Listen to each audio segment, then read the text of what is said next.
Sir, ഇപ്പോൾ +2 result വന്നു കഴിഞ്ഞാൽ ആ കുട്ടി എന്താണ് അക്കാഡമിക് ഇയർ നഷ്ടപ്പെടാതിരിക്കാൻ വേണ്ടിയിട്ട് ഏതെങ്കിലും ഒരു കോഴ്സ് ചൂസ് ചെയ്യാറാണ് ചെയ്യുന്നത്. ആ കോഴ്സ് ചിലപ്പോൾ ശരിയാവാം, ചിലപ്പം തെറ്റുമാവാം. പക്ഷെ അങ്ങനെ വരുന്ന ആൾക്കാരിൽ ഇപ്പം തെറ്റായി പോവുകയാണെങ്കിൽ ആ ആള് പകുതി വഴിയിൽ പഠനം ഉപേക്ഷിക്കേണ്ടി വരും. അപ്പോൾ നമുക്ക് എന്താണ് ചെയ്യാൻ പറ്റുന്നത്? അതായത് ഇപ്പോൾ വിദ്യാഭ്യാസം എന്ന് പറയുന്നത് നമുക്കൊരു യാത്രയായിട്ട് കണക്കാക്കാം. അപ്പോൾ ഈ യാത്ര വളരെ ഒരു ഒരു രസകരമായ ഒരു രീതിയിൽ പറയുകയാണെങ്കിൽ നമ്മൾ പാലക്കാട്ടേക്ക് പോകേണ്ട ആൾ കാസർഗോട്ടേക്ക് വണ്ടി കയറിയിട്ട് അർദ്ധരാത്രി കൊല്ലം സ്റ്റേഷനിൽ ഇറങ്ങി നിന്നിട്ട് പാതിരാത്രി ഒരു ആശയക്കുഴപ്പത്തിൽ വന്ന് രാത്രി പാളവും നോക്കി നിൽക്കുന്ന ഒരവസ്ഥ അല്ലേ? ഏകദേശം അതുപോലെയാണ് ഇന്ന് പല വിദ്യാർത്ഥികളും ഒരു സ്കൂളിൽ നിന്നും കോളേജിലേക്കും പിന്നെ സർവകലാശാലയിലേക്കും കടക്കുമ്പോൾ ഉണ്ടാവുന്നത് അല്ലേ?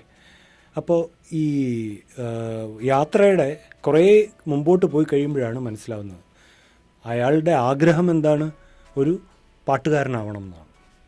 അയാളുടെ വീട്ടുകാരുടെ ആഗ്രഹം അയാളൊരു ശാസ്ത്രജ്ഞനാവണമെന്നാണ്. ഇയാൾ തുടങ്ങുന്നത് ശാസ്ത്ര ഒരു വിഷയത്തിലാണ് കയറി ഒരു കോഴ്സിലാണ് കയറുന്നത് അല്ലേ? കുറച്ച് ദൂരം പോകുമ്പോൾ അയാൾക്ക് മനസ്സിലാവും എനിക്കിത് പറ്റില്ല, 11ാം ക്ലാസ്സിൽ വല്ലതും വെച്ചിട്ട്. അപ്പോൾ ഇയാൾ 12ാം ക്ലാസ് പരീക്ഷയ്ക്ക് മുമ്പോ 12ാം ക്ലാസ്സിൽ വെച്ചിട്ടോ ഇയാൾ മനസ്സിലാക്കുന്നു ഇയാൾക്കിനി പറ്റില്ല.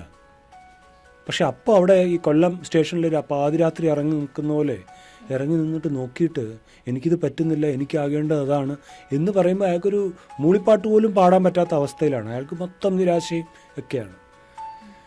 അങ്ങനെ പഴയ വഴികളിൽ അവിടെ നിൽക്കുന്നവരോട് എനിക്ക് ചോദിക്കാനുള്ള ചോദ്യം അതാണ്. നിങ്ങൾ ഇതുവരെ പുറപ്പെട്ടില്ലേ? ലോകം ഒരുപാട് മാറി, ഇവിടെ കാര്യങ്ങൾ സംഭവിച്ചുകൊണ്ടിരിക്കുകയാണല്ലേ? അപ്പോൾ ഇപ്പോൾ എങ്ങനെ ആവണം എന്ന് വെച്ചാൽ ഇപ്പോൾ പുതിയ 4 വർഷ ബിരുദ കോഴ്സുകൾ തന്നെ ഈ സാഹചര്യങ്ങൾ വച്ചിട്ടുള്ള പുതിയ രീതിയിലുള്ള കോഴ്സുകളാണ് അല്ലേ?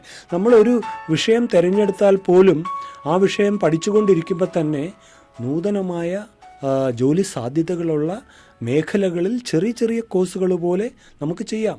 ഡിഗ്രി പഠിക്കുമ്പോൾ 4 വർഷം ഉള്ള ഡിഗ്രി പഠിക്കുമ്പോൾ തന്നെ.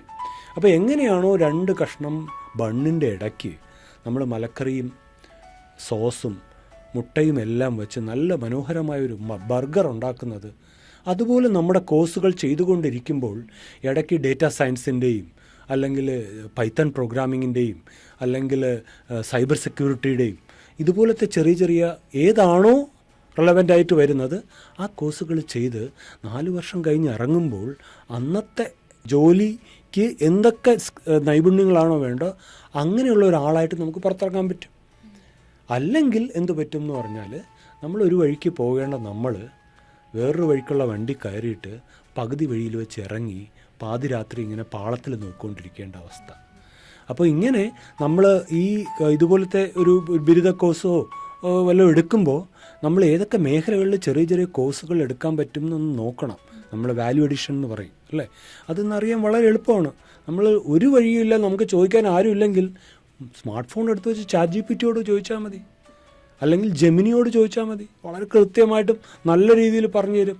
ഞാൻ ഈ കോഴ്സ് പഠിക്കുകയാണ്, എനിക്ക് ഏതൊക്കെ ചെറിയ ചെറിയ കോഴ്സുകൾ ചെയ്ത് ജോലിക്ക് തയ്യാറാവാൻ പറ്റുമെന്ന് വെച്ചാൽ കൃത്യമായിട്ട് പറഞ്ഞു തരും. ഇനി ചിലർക്ക് പോയി പഠിക്കാൻ ബുദ്ധിമുട്ടുണ്ടാവും, നമുക്ക് വീട്ടിലിരുന്ന് പഠിക്കാം. അതിനുള്ള മാർഗങ്ങൾ വരെയുണ്ട് അല്ലേ? സ്വയം എന്ന് പറഞ്ഞൊരു പോർട്ടലുണ്ട്, കോഴ്സറ എന്ന് പറഞ്ഞുണ്ട്. ഇവിടെയൊക്കെ നമുക്ക് ചെയ്യാം. ഇതെല്ലാം അംഗീകരിച്ച ബിരുദ ചെറിയ ചെറിയ സർട്ടിഫിക്കറ്റുകളാണ് കിട്ടുന്നത്. അപ്പോൾ ഇങ്ങനെയൊക്കെ വേണം ഇന്ന് യാത്ര ചെയ്യാൻ.